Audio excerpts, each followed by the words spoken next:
Pastor Mo coming at you now on the left side, spawning in, playing as the English on the wonderful map of Gorge. It is Avely, and who do we have in the east here? In the east, on the Chinese, it's the one, the only, the Beastyqt, and he has got a reckoning in store for us. This is going to be our final match here in our final tournament in the final month of 2022. And we are excited to see how this one plays out. This is a best of 5 between our two finalists here, and we are so excited to see how it's going to play out. Oh yeah. What better than arguably the best player with arguably the best Civ right now. Hard to bet against them in this particular spot, but English on the other side, now give me a theory crafting kind of thing. How well do you think English plays on this map? So English play pretty well, but it's not for the reason you'd expect. So this map tends to force you to spread out. The English can avoid doing that somewhat because they don't have to go hunting for food. They are very happy to transition to farms at minute 5 and stick them all under mills. Mm-hmm. So they don't have to expose their villagers to a lot of raiding by scouring the map for food. They do have to go looking for some wood and some gold. So there is a little bit of that.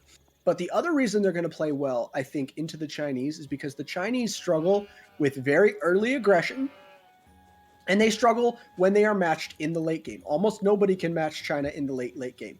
One of the only civs that can is the English. And also, one of the best civs at throwing down early aggression that the Chinese struggle to deal with is the English, because they can get out early longbows and early men-at-arms. And the longbows are probably one of the only units in the game that can stand up to the Zhuge-Nu in the feudal age. Yeah, the longbows with the excellent range really help you out against Zhuge-Nu, and of course the early men-at-arms with the ranged armor that they have, making sure you remember the upgrade.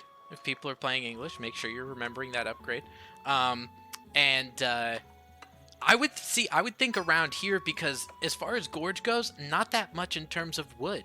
Like there's stuff in the southwest here on the back end of Avely's base, and then there's some a little bit forward. There's a small little patch, and then you gotta really go out to these outskirts and find it.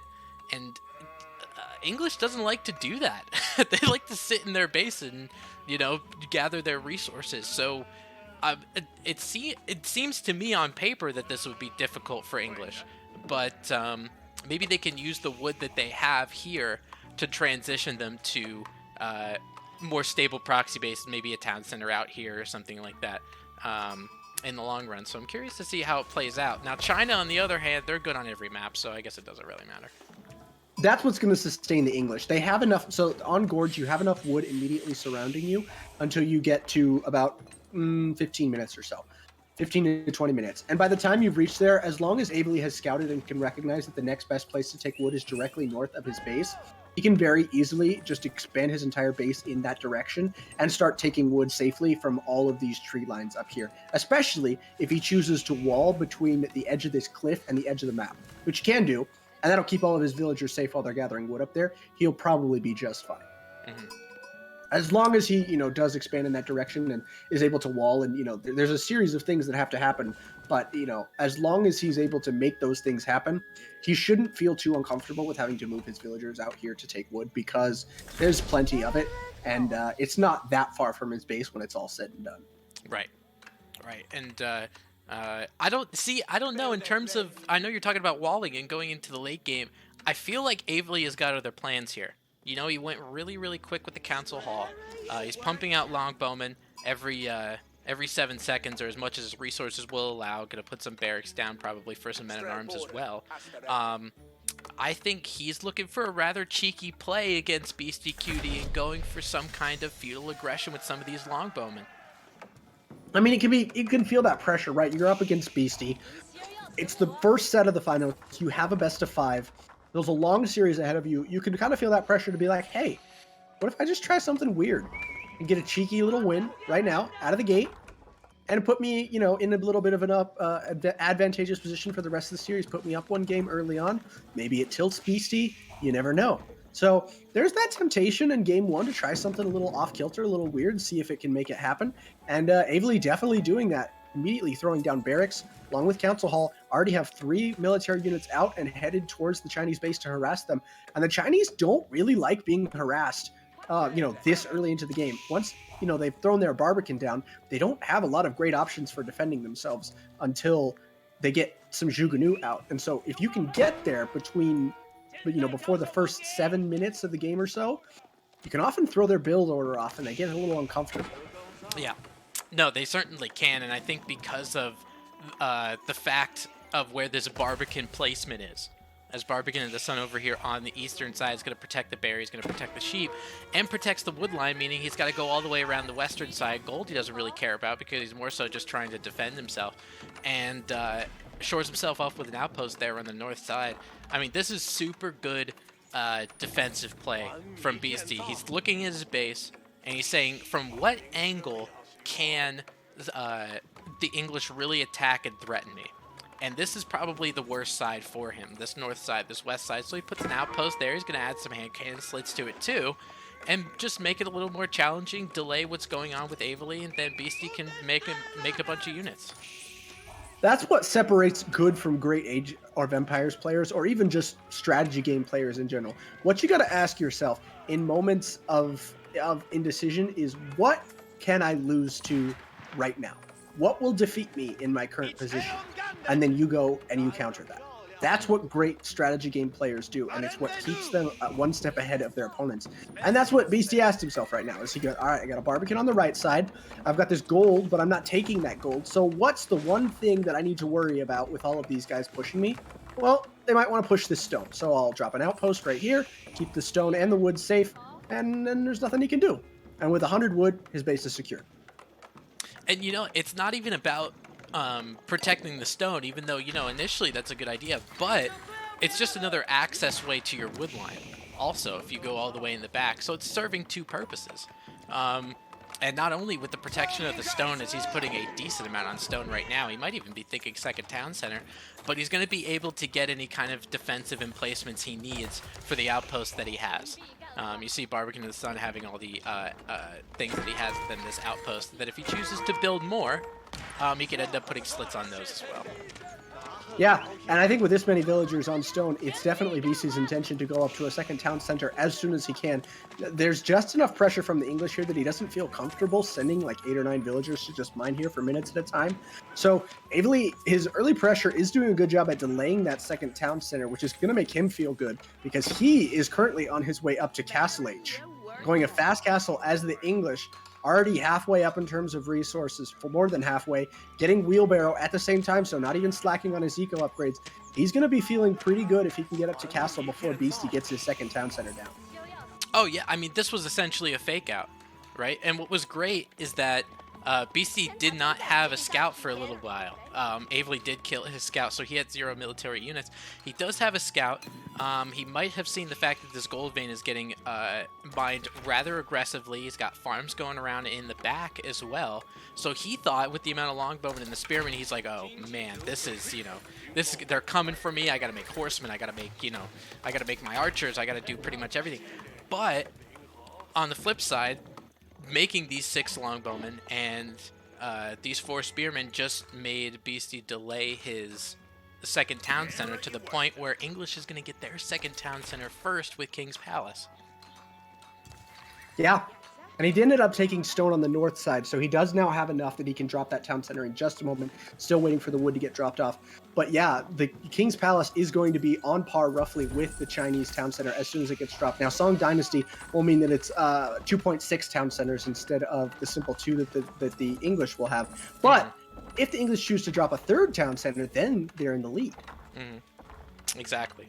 And the big difference, which is going to make it difficult for the Chinese, is they don't do very well against Castle Age men-at-arms. I mean, you need a huge amount of Zhuge to defend against that. And it looks like Beasty trying to get a little bit of aggression here, just trying to stop Avely from trying to do what he's doing. I don't think he has enough archers, however, to contest some of those spearmen as one goes down. 2 might be enough to help those archers save themselves, those longbowmen. But even if he does win this little bit of skirmish here, I mean, it's not really delaying King's Palace, is it? No, and the barracks and the council hall are both right here, so it's real easy for reinforcements to come in and force these horsemen to go away. And the King's Palace will be up before any damage can be done to the villagers, so when all's said and done, Avely's base is completely safe. He'd prefer not to lose troops here, but if he can trade them for some of Beasty's, he's okay with that, because these horsemen are going to scale much better into the late game than a couple spearmen will. You know, he's not really worried about that. Exactly. Yeah, you're exactly right. And now back here, take a look at Avely's back in his base. Look at all these farms he's got going on. He's got a nice little farm gather increasing in the rate now that Castle Age comes in. Fertilization coming in just about immediately, so those farms will be super quick. And now if you're Avely in this position, are you trying to take a battle to Beasty knowing he's in Feudal Age? Yeah, that's exactly what you want to do. You know Beasty's in feudal. You know he wants to play Zhugedu. That's what all Chinese want to do. So you say, all right, we'll play castle because I know you're not comfortable with that. And you immediately start man-at-arms spam. Now, Beasty recognizes this, and as soon as he recognized that Avely had slowed down that feudal age aggression and was no longer producing troops, he also started to mass resources so we can go up to castle as quickly as possible. And so he immediately drops the astronomical clock tower and 2 barracks to go along with it. So he's going to have palace guards that can form a meat shield, and he's going to have nested bees that can kill off the men-at-arms of Avely. So once Avely sees that Beasty has kind of gone for the counter strat for a men-at-arms flood, he may think twice about doing that. Mm-hmm.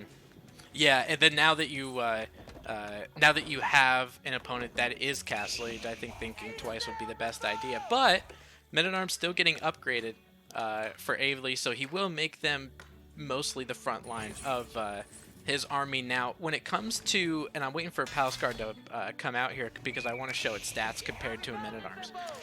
If you take a look at these, Palace Guard, I mean, they only have 3 armor, melee and range, whereas some of these English men-at-arms, when the Iron Chad armor does come in, adding 2 to the ranged and melee armor. The English men-at-arms do a pretty good job against these Palace Guard. Yeah. So the only thing that he really needs to worry about are the nest of bees. So I'd like to see men-at-arms with springalds. Would probably put Avely in an amazing position right now, and he'd be able to really put pressure onto the Chinese, force them off of this front gold, idle all those villagers. You know, that's really where Avely's going to thrive, because he wants to slow Beasty down as much as possible while accelerating himself towards the late game. That's kind of the English playbook in a nutshell. Right. And I just did a flash through between the Palace Guard and Man-at-Arms. You can see they're just about exactly the same. The only difference, obviously, is the one ranged armor and melee armor, and the little bit of speed. Palace Guard obviously have a little bit of increased speed, and they can get away if they want to. However, with these walls coming down, and just like you said in the late game, you know, that's what you're going to do. You're going to wall up. You're going to make sure you're going to get the wood gathering. And it looks like this forest is going to be pretty safe for Avely, actually. So that was a good call. Yeah, both of them happy to wall this up, actually. Neither one. In fact, they should just sign a little treaty here, both of them, and say, you know what, we'll just both wall this up and we'll call it even, right? He says no. I'll tell you what, that villager didn't get the memo. He's gonna shoot that yellow villager. Oh man. But Avely does have a decent cheeky mass here, about 8 military count, 18 to 10, 20 to 10 actually, in favor of Avely with some men-at-arms here. Beasty, though, will get a little bit of siege advantage with that nest of bees just popping out, and that's still good against men-at-arms. It's good against every foot soldier, essentially, just because of how good the nest of bees is.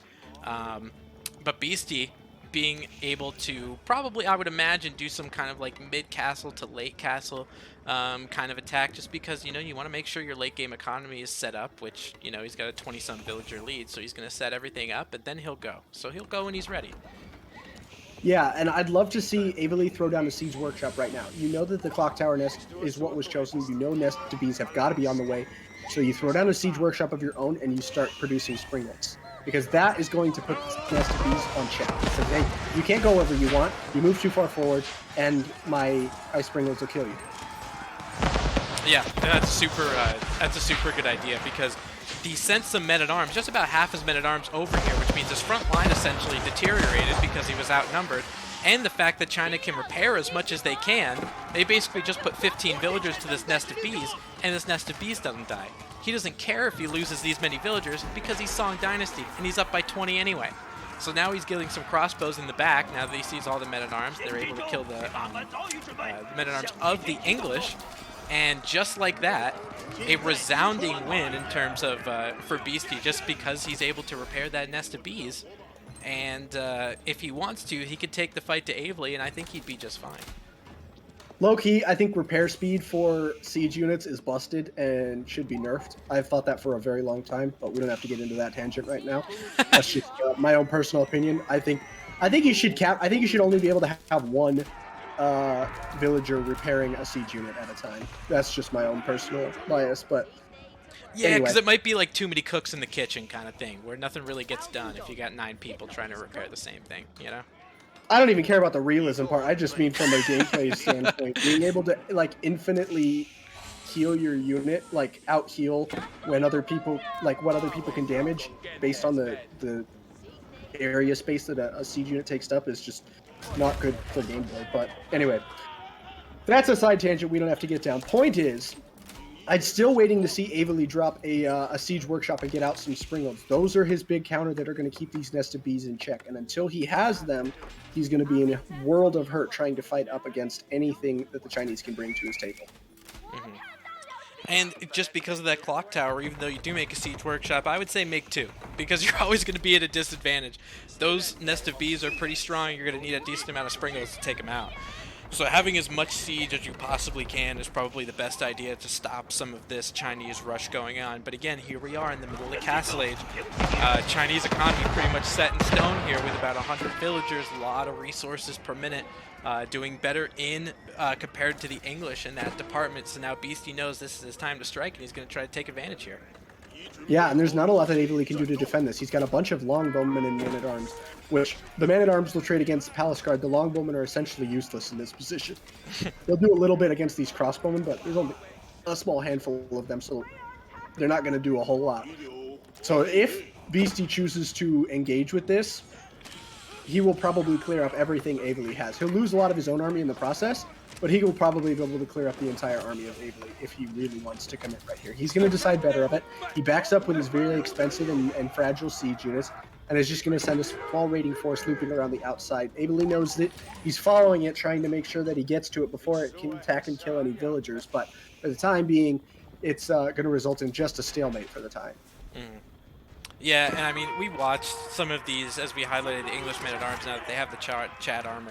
Watching them in this little wood line trying to get a raid, you could just see how worse the Palace Guard are in a particular area. I mean, yes, they're able to get away and they're running away, but if they try to stand and raid somewhere, those men-at-arms are able to catch up and do a good job in terms of tanking. So, I don't see now. If you're a Beasty instead of Palace Guard, what would you? Is there something else that you might make instead?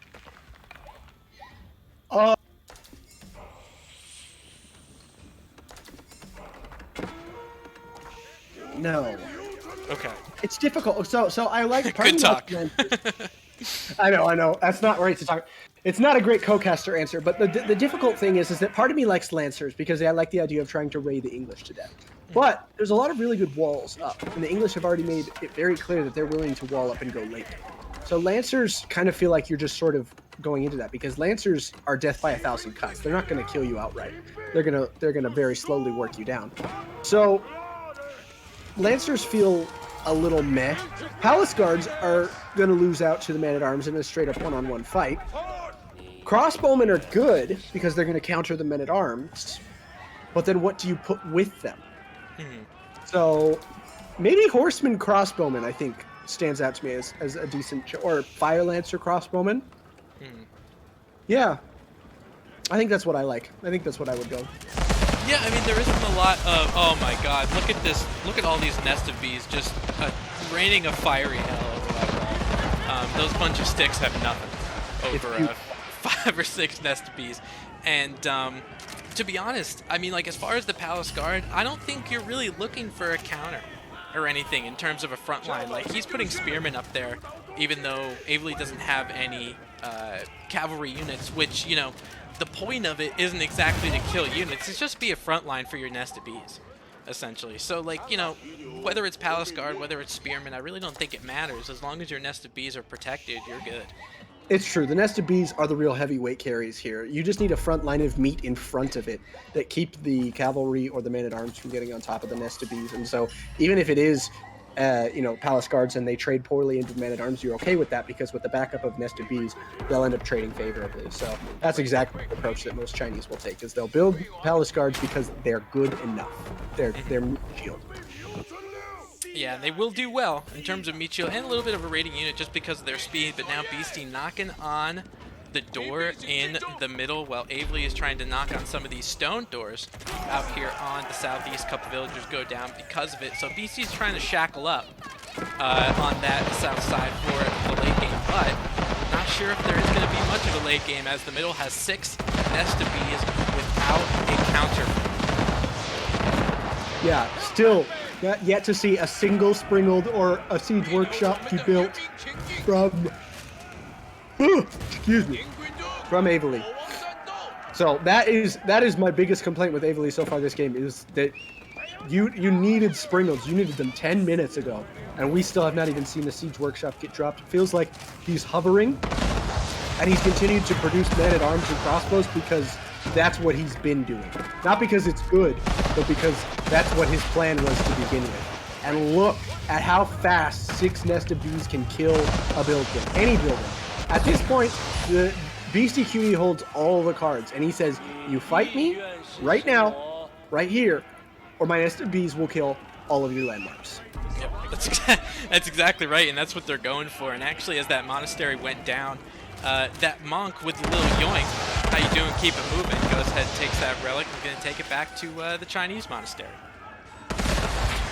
Always good to get that extra passive gold, especially if you can seal away from an opponent. That's always a smart play in my opinion. But yeah, farm shredded, eco in shambles. He's now idling all of the production for Avely. Avely can't make anything out of any of these buildings, or it'll just get instantly killed. He has to commit to a fight, and he has to do it now, or he's going to die. And that's exactly what's going to happen as Avely comes from the west into the east. Now let's take a look at what happens in terms of these spearmen and these men-at-arms from Beasty. They're trying to make a ring around some of these nested bees, and as long as these nested bees get enough shots, and it looks like they did, a massive amount of casualties on the northwest front of the battle from Avely. So yes, a lot of these nested bees are going to end up going down, but they killed a lot of units in the process. Well, that's that, but also the meat shield from Beasty was not big enough to prevent all of these men-at-arms from just simply running around and taking out the nested bees. I felt like he definitely needed more palace guards to keep this group alive than he had. He's got the resources for them. He chose to spend that on going up to Imp instead. He's got all of this spent toward the Spirit Way. But even still, I think he could have produced more palace guards than he had and kept those nested bees alive if he had a bigger meat shield than he did. Right. And now with all those, because the only thing he really had for DPS in terms of the men-at-arms for the English was the crossbowmen, and the longbowmen were able to just pick them apart on the back end. So exactly right. Good call by you. But what's nice is Beasty has now 130 villagers, so he ends up hitting Imperial Age with the Spirit Way. So he will have a little bit of improvement in terms of his military front, and does have 2 sacred sites with 4 relics, so getting some passive gold income too, with about 4,000 in the bank. Yeah, this is it looks like Beasty, now that he hit Imperial, is going to do a little bit of the waiting game. Oh, sorry, you've been cutting in and out for a little bit there. Are you still there? Oh, yeah, I'm here. Yeah, okay, we lost you for a second there. Oh, sorry. But yeah, Beasty has also capped all of these sacred sites. So it's unlikely he's going to hold them all for 10 minutes, but that's not the point. These are gold generators. They're going to give him a ton amount of passive gold. Look he's generating more than 4 times the gold of Avely right now. And that's all going to translate into military units. He's also gone up to the Yuan dynasty, so he's got bonus movement speed, making his boys super speedy. So all he has to do right now is turn all of this production into military, and he's going to steamroll away with this game because he has an superior eco. Okay, so again, that West Sacred Site did get decapped, just like we said before. China going pretty far out there for some gold resources. He's trying to take some Englishes. I like this, especially with Avely and Castle not having enclosures. You got to take all that Gaia gold that you can.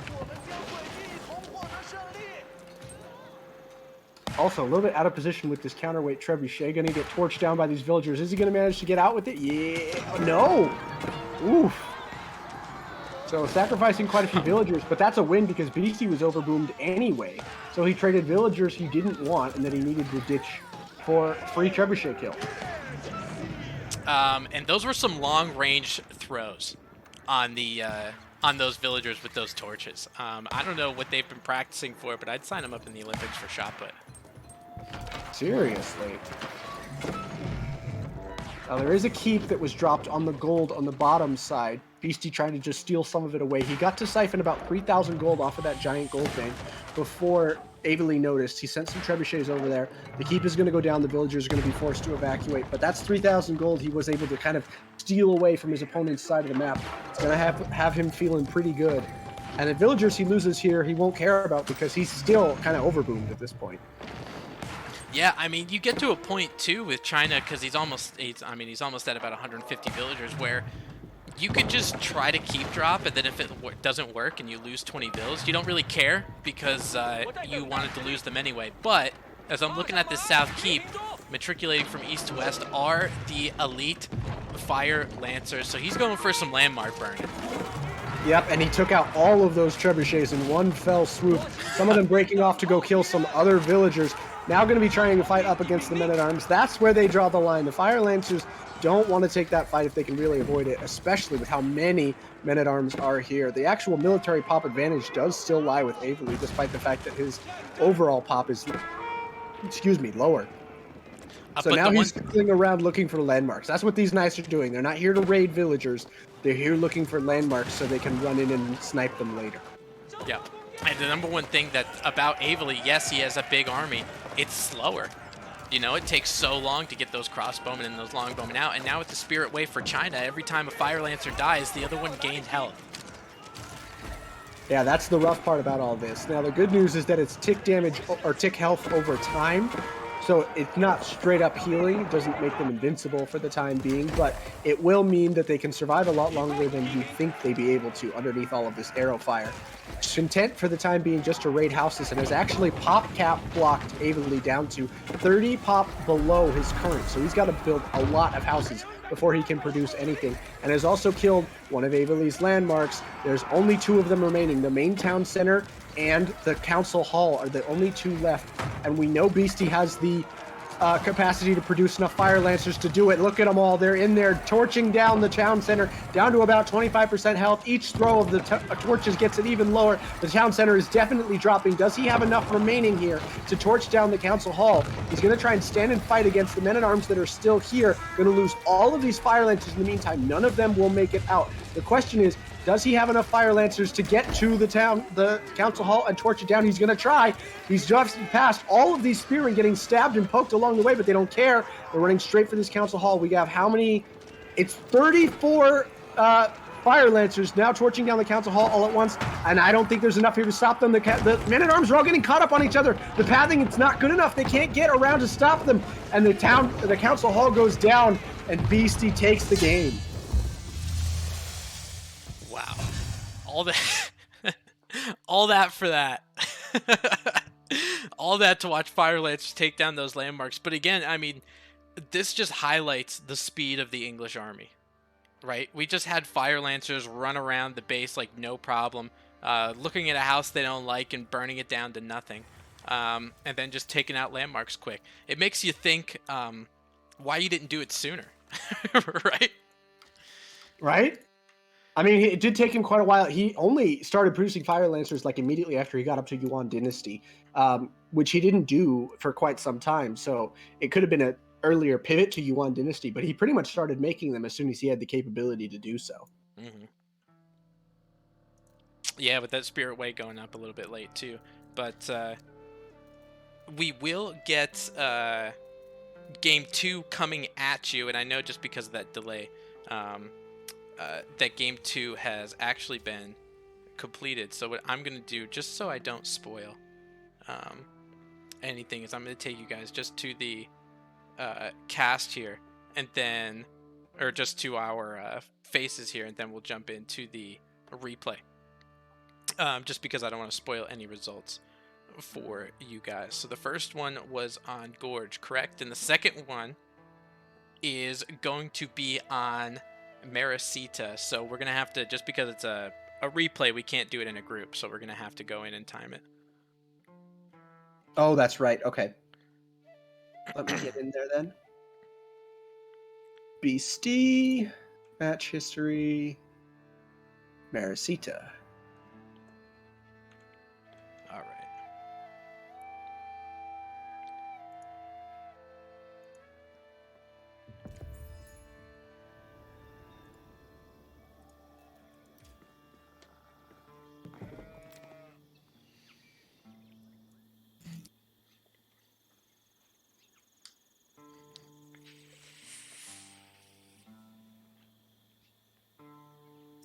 So you let me know. I'm 7 seconds in. Okay, loading in. All right. I am at 7 seconds. Okay. In 3, 2, 1, go. And welcome to game number 2 of Avely and Beastyqt, the finals of our Fleur-de-lis series. And who do we have spawning on the western front here? It's Avely in the English, in the red. So this is going to be the second game in the row that Avely is playing the English. Going to be trying them again after his unfortunate loss on Gorge. And in the northeastern side, in the yellow, is Beastyqt. There you go. As the Mongols. I went for a dramatic pause. So Beasty's first time on Mongols. Obviously, I love watching Beastyqt play Mongols. Maybe a little bit of a home advantage for him being on Maracita because he did help create this map. Yeah, a little bit, but that's okay because it is a generally consistent spawn. You'll notice over a few different spawns of Maracita that we've had so far, none of them have been, like wood spawns and resource spawns are different, but there's always 3 pawns, always 1, 2 in each corners near where the players spawn, and then 1 on the opposite side in the middle. And you'll notice that the sacred sites always appear in a triangle formation that kind of mirrors the 3 water ponds. So those are constants in the way that Maracita is built, and the resources spawn randomly therein.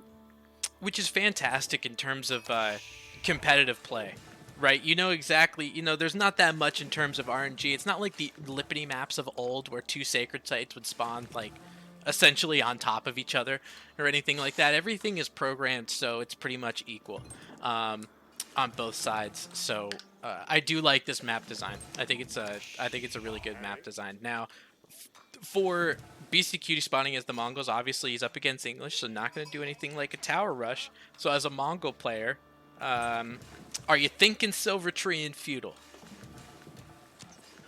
I don't know. So the thing is, if it were a lot of other Mongol players, I would say yeah, definitely. But this is Beastyqt, and Beastyqt is not the biggest trade fan. Right, and I want to stop you because it's a trick question. There's no, I thought there was. Where's the one with no trading posts?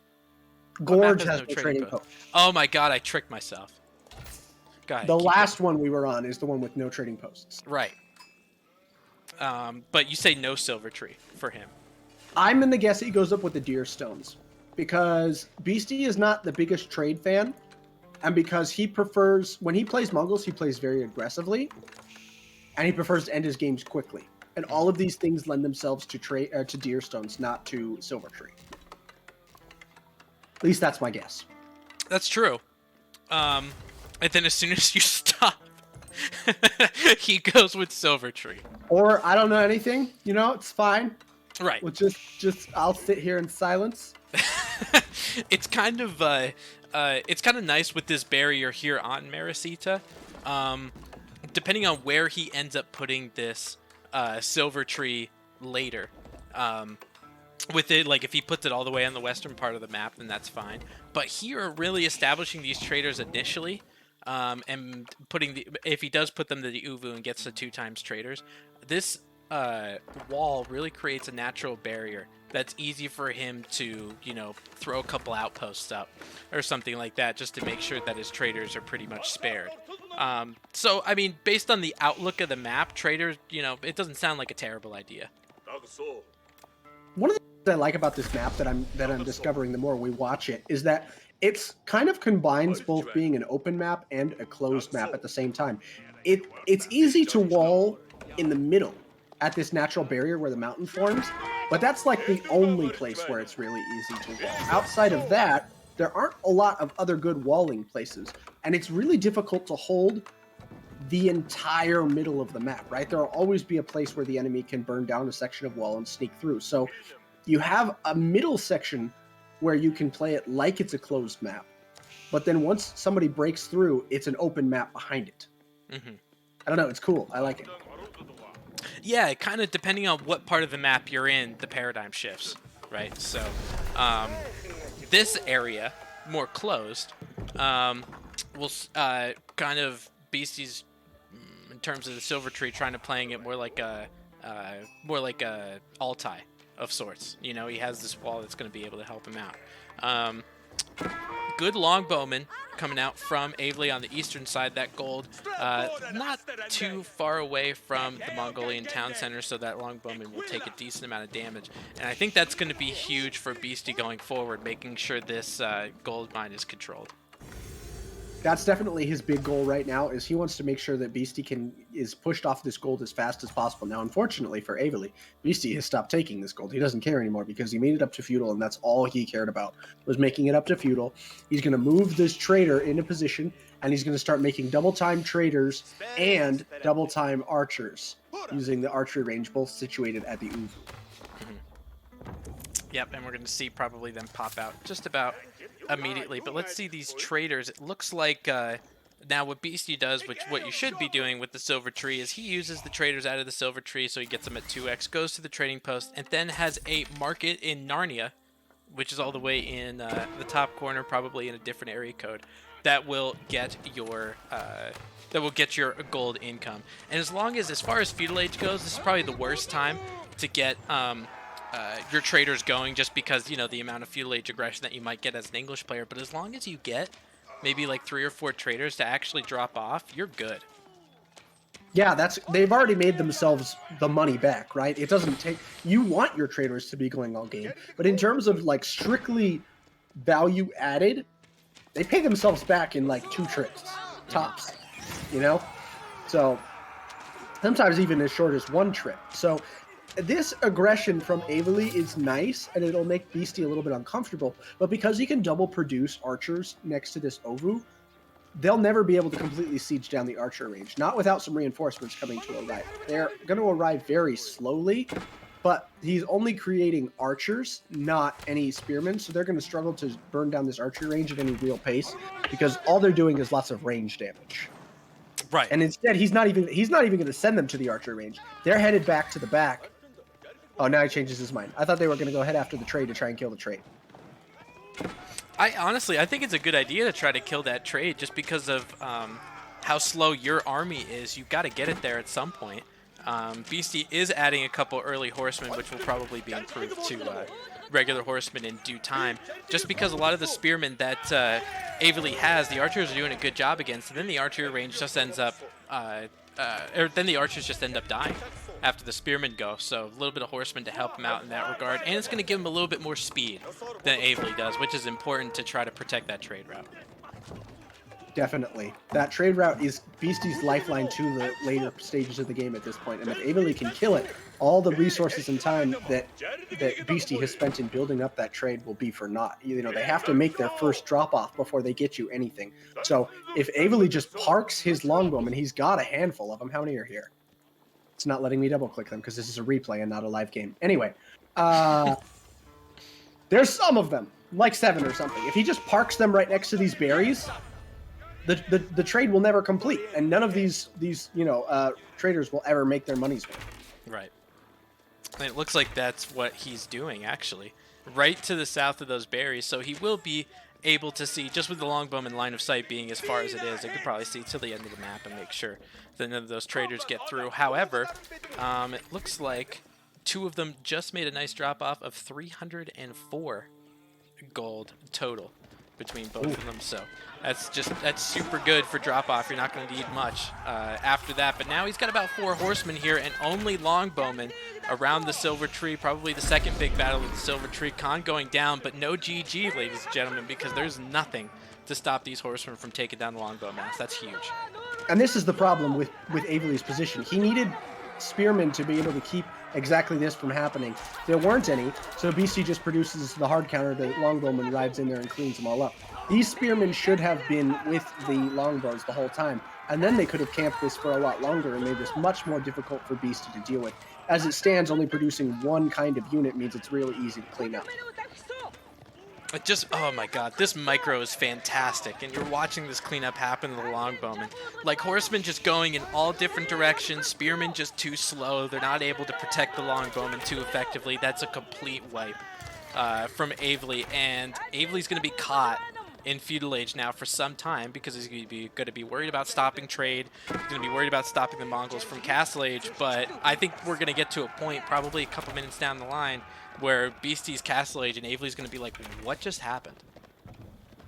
Because Beastyqt doesn't have to produce any more units than he has right now. The impetus is on Avely to make something happen against this trade. Whereas Beastyqt is happy to sit back and let this game keep going to longer stages. Obviously, he doesn't want it to go like 40 minutes or something, but he's happy to let it drag out into Castle because he's strong there and his trade is strong there.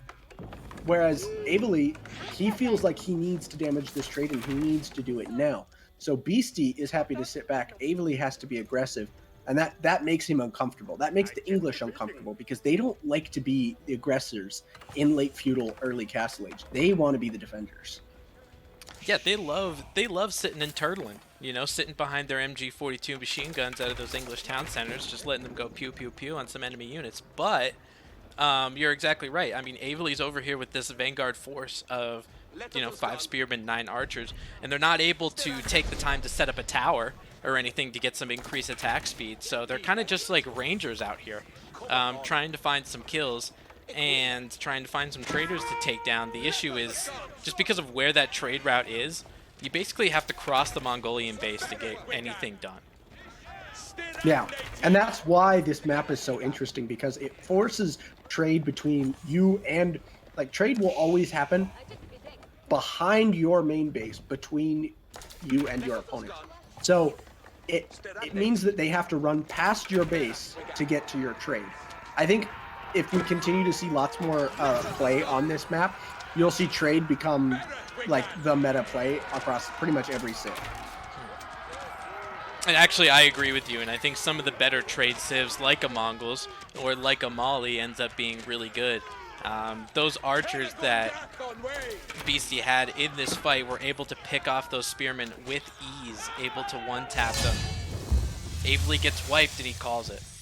Yeah, he knows he can't shut down the trade, and without being able to shut down the trade, he feels like this is hopeless and just calls it. Because that Mongol trade is just going to be too strong in the late game. He's already thrown so many resources into trying to stop the trade. The fact that it never got done means he's just too far behind to make anything happen at this point. We got Avely as the Abbasid Dynasty playing the color green, spawning in on the northwest. Who we got in the south?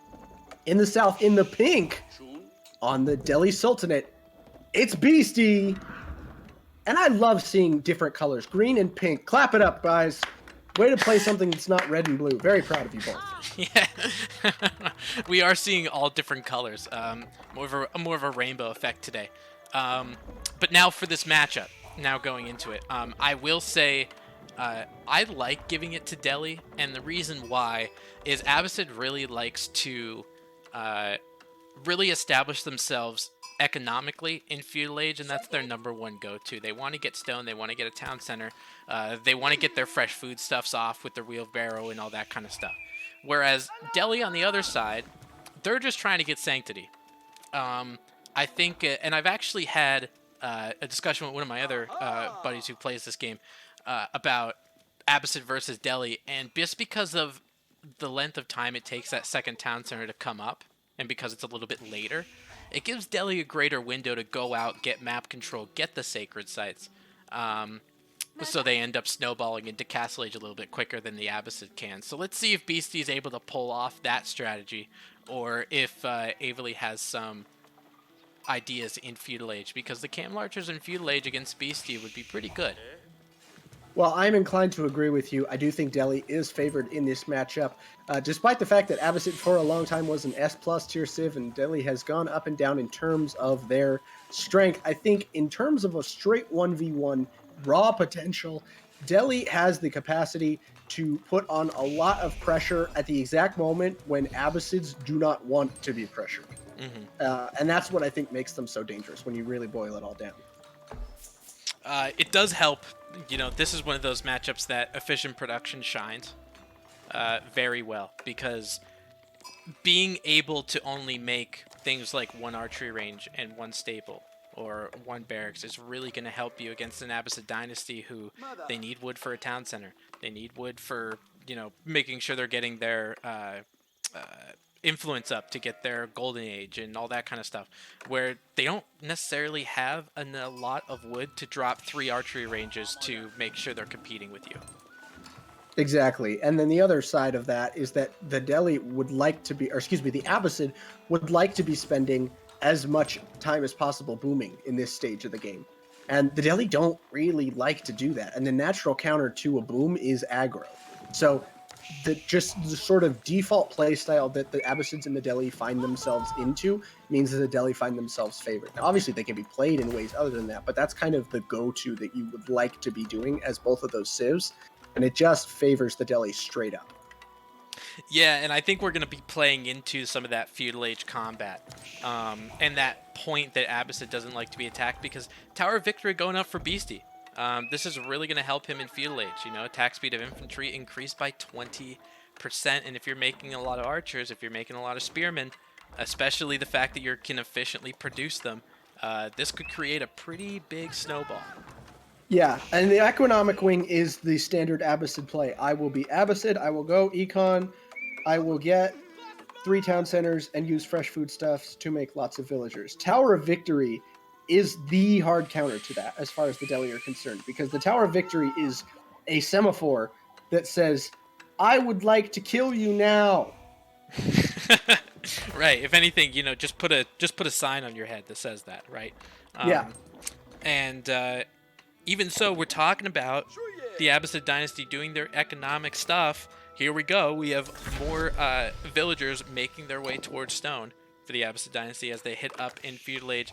They get their fresh foodstuff technology, which arguably I would say this one and maybe Network of Castles by the English, arguably some of the best technologies in the game.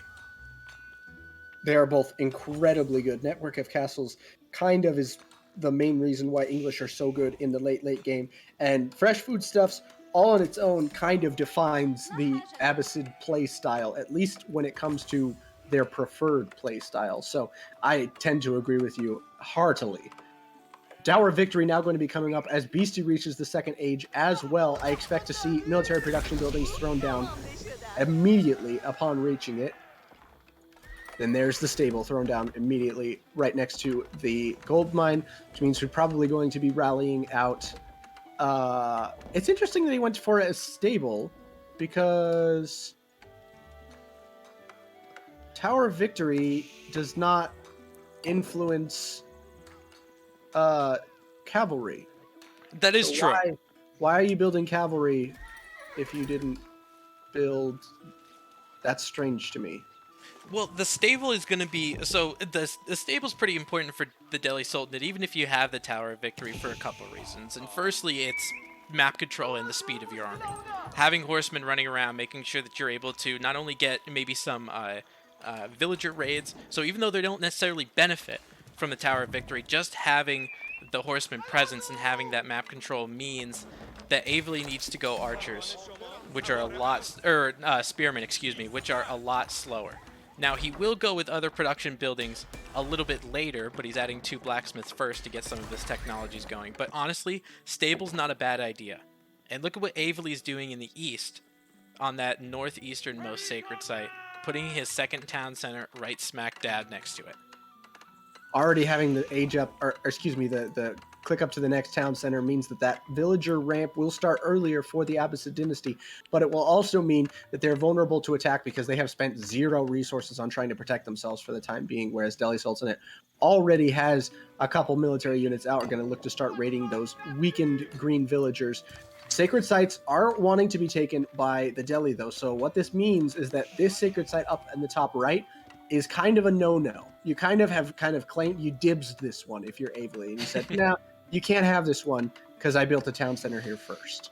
And that's going to cut down on options for the Delhi Sultanate. The more sacred sites you can deny from them, the better you're going to feel. Like if I'm Beasty though, and I understand that sacred site, that's a you shall not pass kind of area, but I'm okay with it. You're really having 2 sacred sites is more than enough to get up to castle at a good speed.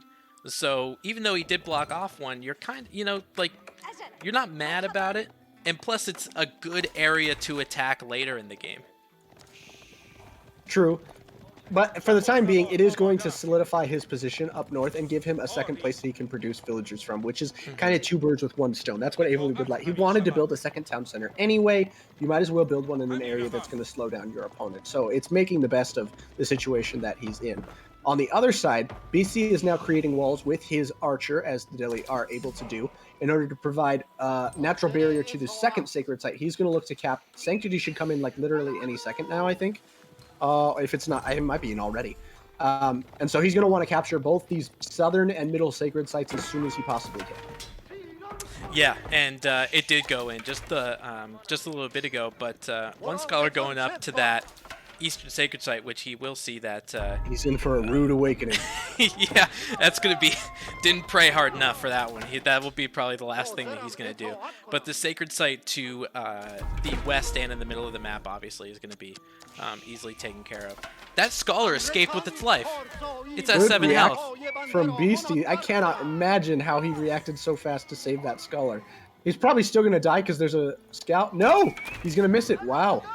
The scholar lives. What a chat.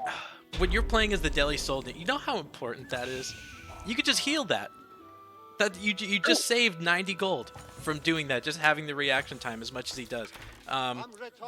That's just fantastic in terms of micro. But now we're seeing kind of what we talked about a little bit in Dark Age, where Avely did go exactly 3 town centers, as you alluded to before, and doesn't have any military units, where Beasty's just going to be like, okay, you don't have to do anything if you don't want to, I guess. I'll just take the sacred sites.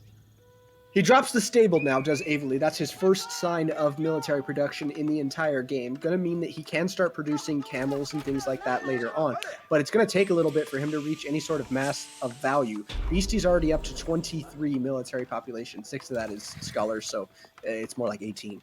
But still, that's a lot of military disadvantage that Avely is going to have to overcome in order for him to feel comfortable to start fighting anytime soon.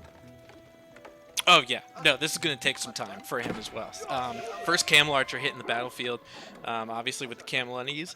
And these stables will be pumping out horsemen, so he's going for a horseman, camel, archer, army composition. What are your thoughts on that as we're getting into late feudal? I think it has the capacity to work if he can reach the critical mass that Abbasid really want to reach. Camel archers in 2 or 3 of them are not going to do enough. You need the critical mass that can one-shot most of those units. And that can, kind of ride around at top speed and harass things. That's the speed that they really want to run at. So once you get up there, it's going to be annoying for Beasty, and he's going to have to find some way to respond to that. I expect to see some walls thrown down. As soon as Beasty realizes this is the game plan from Avely, I wouldn't be surprised to see some walls thrown down kind of on the western side of, the eastern side of Beasty's base, kind of from this bundle of trees down to the edge of the map. I expect this area gets walled up as soon as he realizes that it's a camel archer play. Yeah, and I think so too. I mean, he went a little, it looks like he went a little heavier in the archer department because of it. And we're also seeing the military count go up to rather disproportionate numbers. At the count is 47 to 8. It helps when you can make an archer every 7 seconds. But also, being that archer heavy means, just like you said before, with the camel archers, if you don't have that critical mass and you only have 2, as I see Avely has, the archers can just pick them off. Yeah. So you really need more before you're going to engage like that. And I don't think Beasty's going to give Avely the chance to get that many. He knows that he's got a military advantage. He has to, with the scouting that he's done, knowing that Avely, he hasn't seen any troops out from Avely so far. He must realize that the 3 TC boom is in full effect. So Beasty's probably going, I mean, like, expect him to move out pretty soon here. To try and put some damage down. And that's exactly what he's doing. He's sending all of his troops down to harass and maybe take down this town center he found in the top right, realizes that there's 3 outposts there along with the town center, and decides to focus his attentions elsewhere. Yeah, I mean, you do have to make a comment. The one thing that Beastyqt is still waiting for in terms of feudal resources, or feudal researches, excuse me, is siege engineering. He's got about a minute left, and usually when you're Delhi Sultanate, that's the last thing you do, just because of how much time it takes. So, not going to be doing anything in the ram department. It's going to maybe go for Abbasid's homestead.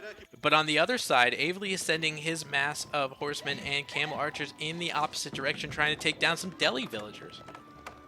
And I think Beasty will be okay with this because most of his villagers are pretty safe. It's relatively easy for him to keep everyone alive, and he's going to be able to pick up way more Vil kills than his opponent will because his army's much bigger. Like, right. I think Beasty's more than happy to just base trade right now.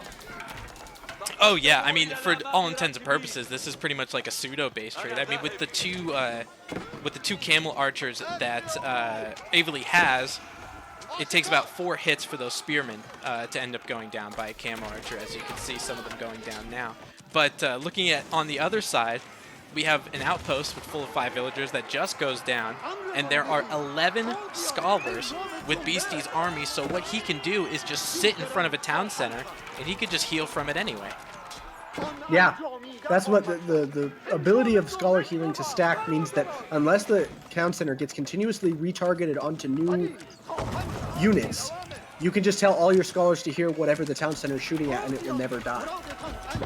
Yeah, and we're witnessing that right now. This scholar is getting targeted by the town center, and the other 9 scholars are essentially following it, just healing it. So this has been like maybe about 20 seconds worth of time where it's just been trying to take down that scholar, and it's never going to be able to get there, and now it just goes down and all those villagers go down. Healing is good. That's healing good mechanism in Age of Empires. Yeah, I mean, in Feudal Age, you know, it's pretty good. I mean, this Tower of Victory with its attack speed increase, it's basically like the English, but you have a tower that follows you. Yeah, that's exactly what it is. And on the backside, Avely, his raid that he attempted on Beasty's villagers got all cleaned up. Beasty's behind an eco, but he doesn't care. He's got 4 times the military population, and he's all up in Avely's base. This is exactly where he wants to be.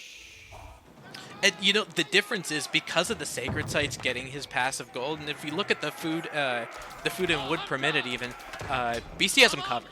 It has him beat by a mile. And he's getting 300 gold a minute. And a lot of it is because he didn't need to spend a lot of resources on things like blacksmith technologies, which Avely did, and all that kind of stuff. So he's so much more time to make so many more units.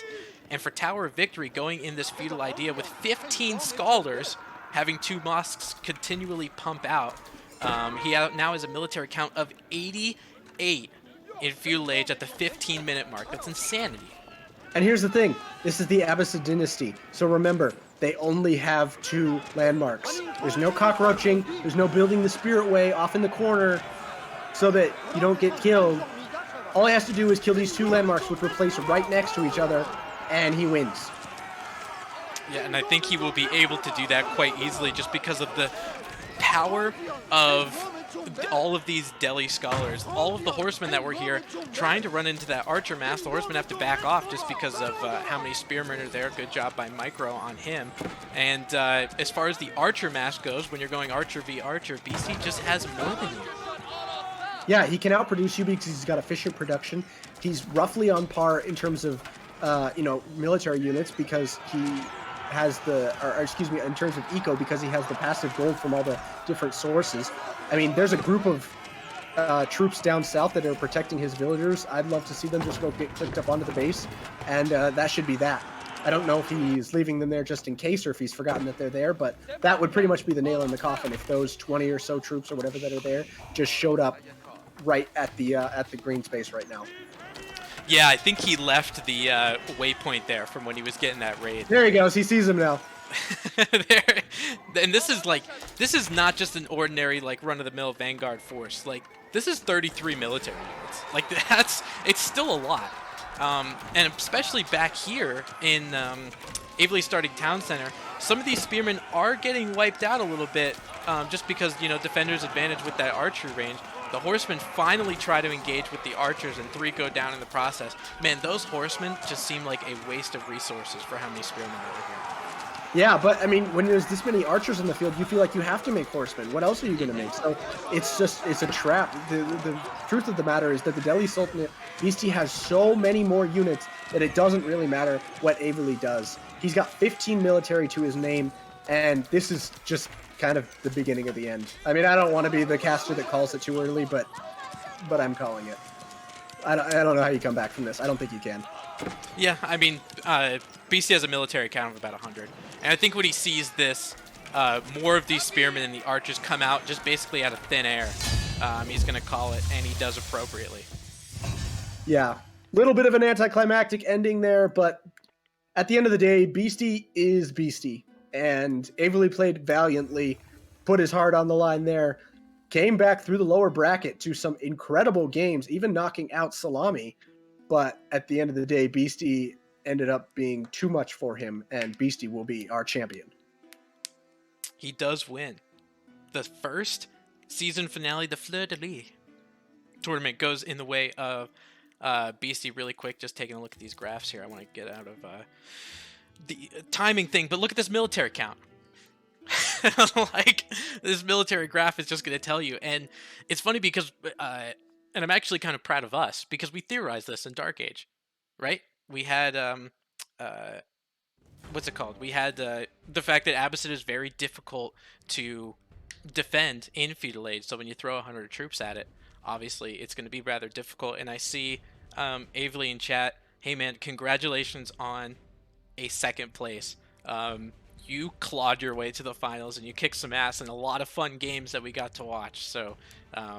not only do I congratulate you on the second place, but I want to thank you for playing this tournament, because even me casting, and I'm sure you can agree with this also, me casting all of these, you know, really high-tier professional players means that I get better as a player also. So I want to thank you for playing. We want to thank our MetaPlace website subscribers. Your contribution helps us keep the project sustainable. As we reach higher subscription goals, you are helping us cover more and more behind-the-scenes costs, such as video editing. Check out our subscription page using the link in the description, and remember to collect your perks. We will see you the next time.